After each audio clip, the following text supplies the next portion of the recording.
Le ministre russe des Sports a dit que la décision du Comité international paralympique de maintenir la suspension était déraisonnable. Le comité paralympique de Russie remplit toutes les exigences et tous les critères. Je ne vois pas de raison pour lesquelles le comité international paralympique ne rétablit pas le comité paralympique russe.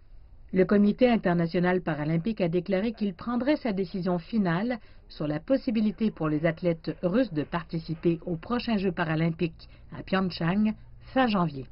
Cependant, il a aussi accusé le ministère russe des Sports de ne pas être utile et a déclaré qu'il y avait une très forte probabilité que la suspension reste en place au-delà de la date du début des Jeux au mois de mars.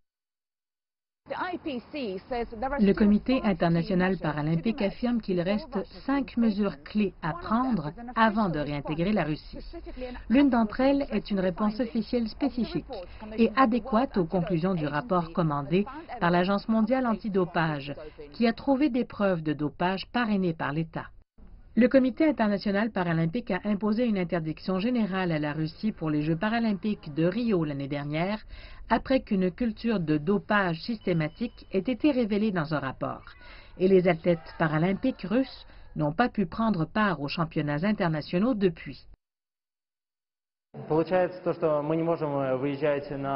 Cela signifie que nous ne pouvons pas participer aux championnats du monde ou d'Europe, nous ne pouvons pas participer aux compétitions internationales. Ceci frappe le mouvement paralympique et les athlètes parce que nous ne pouvons plus rivaliser et que nos résultats ne s'améliorent pas.